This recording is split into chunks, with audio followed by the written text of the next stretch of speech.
My dear brothers and sisters in Jesus, there is a story about a traveler who was walking through the streets, happened to notice an angel walking through the street briskly, holding a torch in one hand and a bucket of water on the other. The traveler was surprised and asked the angel, "Why are you running like this? What are you going to do with this torch and the bucket of water?" The angel abruptly stopped and answered him that, "I am going to burn all the mansions of heaven with this torch, and I am going to pour this water to the fires of hell. Then we will see who will really love God." There is an important point in this statement of the angel that often we happen to love God out of fear of punishment. If you transgress some law or instructions or the word of God, you will be punished. That fear prompts some people to come towards God. For others, it will be the expectation of getting some reward, a heavenly reward that makes them love God. But Jesus tells in today's gospel that whoever will love me will keep my commandments. Not because they will be punished due to some kind of transgression, or not because they are going to get some reward of heaven, but because of their intimate love and oneness with God, they begin to fulfill the will of God. Love is a central theme of today's scriptural readings. The apostle whom Jesus loved so much has told us in today's reading that God is love. Love and God are interchangeable. Love stands for God and God stands for love. To see God, it's enough that we experience love. To make God present in our lives, we have to make love exercised in our lives. To experience God, it's enough that you have an experience of receiving love or giving love. There is the presence of God. So God's reality as it is the happiness and enjoyment of loving and getting loved. This is the point what Jesus wanted to remind us when he says, "Whoever loves me will keep my commandments." Love is that makes us come closer to God, feel with God, to realize His will in our life situation. God is a wonder. God is the power. God is excitement. God is enjoyment in every experience of our love. That's the divine experience. We should enjoy, we should share, we should celebrate in every of our life situations. Love makes God's presence experienced in the practical way of life. We all are created in the image of God. So, there is a basic reason that we love each other. That experience would prove and make us experienced and excited about the presence of God within me and within Him and within you. And this interaction would make our relationship divinely rooted in love. A man was walking through the street someday for a long time from a distant place. As he was looking around, watching everything on the sides of the roads, he happened to see a sage sitting at the bottom of a banyan tree in prayer and also meditation, and also ready to interact with the people. This man comes slowly to the sage and told him, "I am coming from a distant village.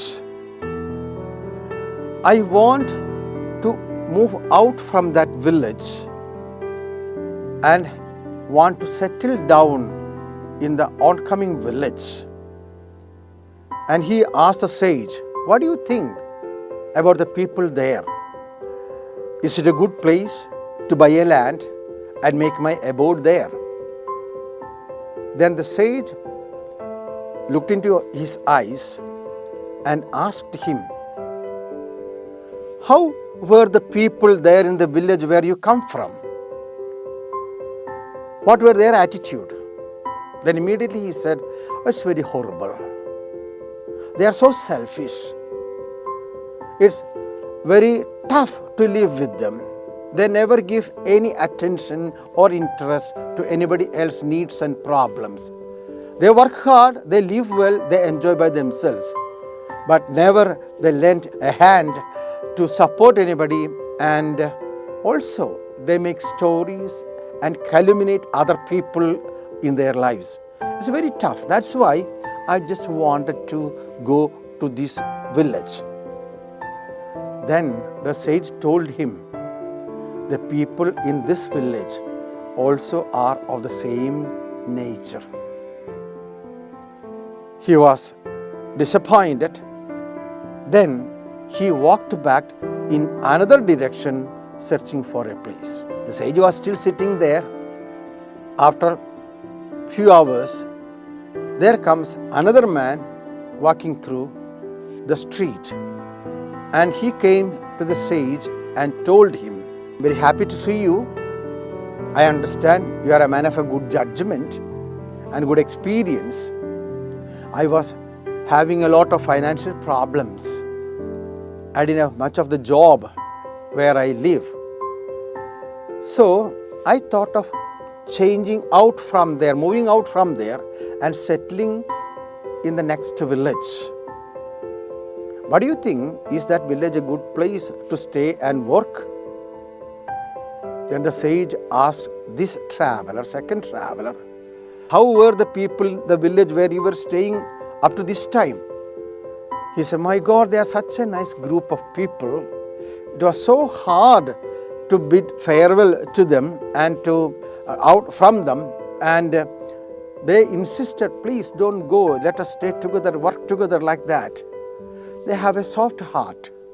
If there is any troubles and problems for you, immediately they will come with a helping hand. If there is a joy and celebration, they all come together and dance together and play together. They appreciate each other, support each other. It was a beautiful life. But because of my financial problems, I thought I would change out and search for another job." Then the sage told him, "You will find similar people in the village." And with excitement, he walked forward to that village. There was another guy, a farmer, near that area, working in the field, who noticed these interactions.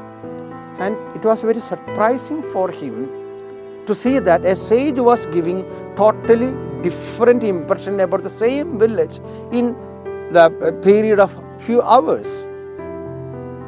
That man comes and asked the sage, "Oh Swamiji, how come you can be so fluctuating and giving totally opposite impressions about the village out there to two people?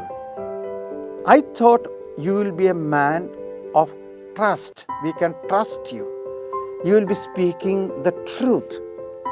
But your opinions about the same village were contrary and contradicting." Then the sage told him, "What kind of reaction you get, it is based on your actions. The way you were relating with other people, they would respond to you. It will be a revibration or a echoing of your own voice or attitude that will come back to you. If the first man had an experience of such a horrible feeling with the villages, his attitude must have been creating that kind of horrible reaction. Whereas the other man found it very exciting, very cooperative, very supportive, very embellishing to deal with them because he had an attitude of dealing with them in that style. So if they go to this village, the same reaction they would receive from them. Love breeds love. Hate breeds hate. We are invited, we are created, we are promoted, we are oriented to love each other. This is the message Jesus wanted to teach us. If you have love in you, you will act with love. You will interact with love to the other people. If you really love someone, naturally you will try to please him by fulfilling his wishes, his needs, and supporting in his problems and enjoying with him in his joys. This is why Jesus said that you will be measured as you measure others. This is why Jesus said, if you love me, you will keep my commandments. If you love me, you will try to please my heart by doing my visions, by following my words, by fulfilling the instructions I give you in your lives. And that is expression of real love, trying to fulfill the wish of the beloved. For that, the person is ready to change himself, to develop himself, to work hard for that and to commit himself. That proves that this person loves the other person. But when we hear Jesus telling that, if you love me, you will keep my commandments, the word commandments usually creates a different attitude in us. Usually, every commandment, every law, every instruction or every statute written comes as a kind of a restriction of our action styles. It gives a kind of a control, not to be as you feel and as you wish and as you react, but control it, moderate it and change it. So it's always, any commandment always appears as a kind of a restriction in our attitudes and acting styles. And often we obey these commandments fearing that otherwise we will be punished. This is the common social situation. If anybody transgresses any approved style of action or law or statutes given, naturally the society will correct him by giving some punishments. This is where Jesus wants to exercise our attitude in a different style. It's true, often our commandments would restrict our style of action. Jesus said, if somebody slaps on your right cheek, show him the left. It's not easy. Naturally, if somebody slaps you on the face, the immediate reaction is a slap back. So Jesus' commandments gives us a kind of a restriction for our emotional reaction. Our attitude must be quite different. That's what he says. Every commandment you look, there will be some aspect of restricting or controlling or moderating our style of reaction. And this feeling is not that easy, and this to follow with, and it always creates a kind of a fear and aversion towards commandments. As Nikita Khrushchev, after his election, came to Paris and he was speaking with the people there, and in his speech he said, I love Jesus, I admire most of his teaching, but not the teaching when he says that you have to love your enemy, show the right cheek to him who slaps on your left. If somebody does wrong, if somebody does do assault to me, my attitude will be slap back, and so strongly so that even his head may not be over his shoulder. This is a natural reaction we feel. It's true. Where lies the wisdom behind this kind of teaching?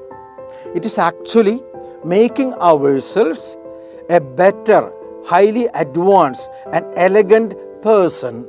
Even when somebody loses his temper, somebody loses his equanimity, somebody loses the balance of action and reaction, I should not lose it like that.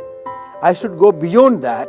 For that, I may have to control or moderate or keep the balance of my emotion. That is a mature attitude. But we always look at the commandments as a kind of a restriction of our freedom of emotions and expressions. Second way of looking at a commandment will be that the commandments gives or saves us in given situations. The commandment saves by guiding us in our attitudes and making our existence and health much better and higher. For example, Jesus asked us to forgive our enemies and love our enemies. It's a restriction of or correction of our attitude towards people, but it is a guidance given to us to make our life better, higher, elegant and beautiful. Several years ago, the American Medical Association made a kind of a survey among the general medical practitioners. They asked them one question: how many percentage of the patients that come to you think that your expertise is actually helping them to correct their sicknesses? The answers they received were really shocking. In a week, they said just 10% of the patients who come to us could be helped or corrected because their problems are more physical, more problems of health problems that happens, physical health. But majority of the people, those who come, have got real pain, but not real physical pain, but the psychological pain, emotional stress, the mental anguish, the unsatisfaction in their life, sense of rejection, sense of humiliation, sense of inferiority feeling. That creates problems in them and it affects their bodily functions and health situation. They were not equipped with the real correction methods for this because they have studied physiology and medicines and biological situations. Whereas these problems are more psychological, more emotional, more internal, more attitudinal. As the doctor said, 90% of sickness that people suffer are not from physical or chemical problems or reactions or situations like that, but much of emotional. The real cause of their sicknesses were anger, pent-up emotions, sense of rejection, the frictions in relationships, the failure of their hope and love, and lack of consideration and attention they suffer from their own parents or from their own children. And these are not physical or chemical reasons that causes these kind of problems.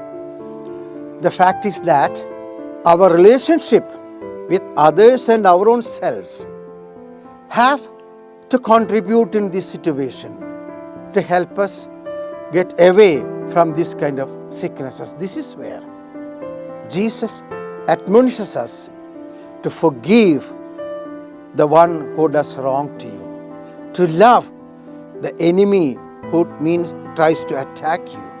Don't fight evil with evil, but address evil with goodness. That makes you feel much better, much relieved, much relaxed in your emotional and attitudinal area. That keeps your health much better.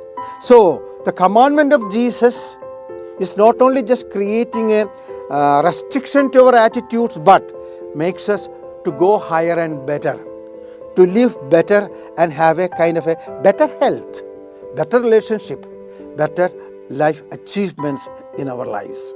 When we hold a grudge or when we become unable to forget or forgive somebody else, when you want to attack someone, actually you are attacking two persons, your enemy and yourself.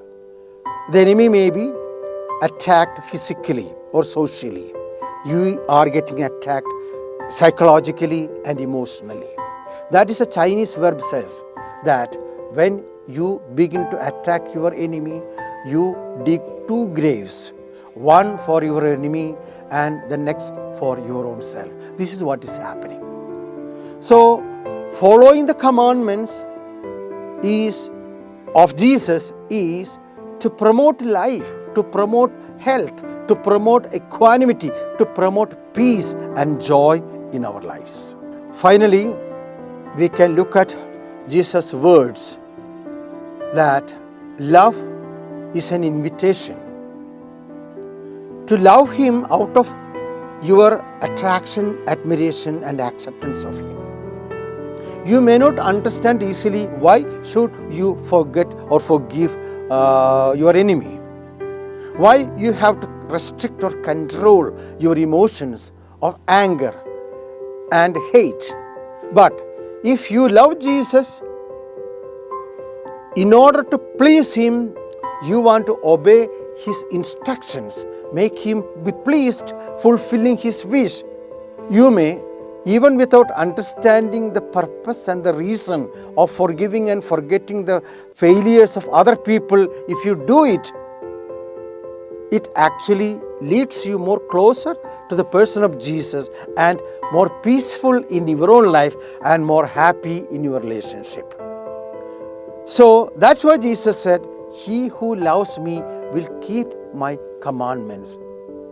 That makes Him pleased and makes us grow better and higher and achieve the fulfillment of realization of love in our personal lives. So ultimately, today's gospel admonishes us to be clear about the motives of our actions. We obey Jesus or we obey the commandments or we follow the instructions not because of the fear of the punishment, otherwise you will have to suffer. Not even because you are going to get some kind of recognition or acceptance, but out of your love towards God.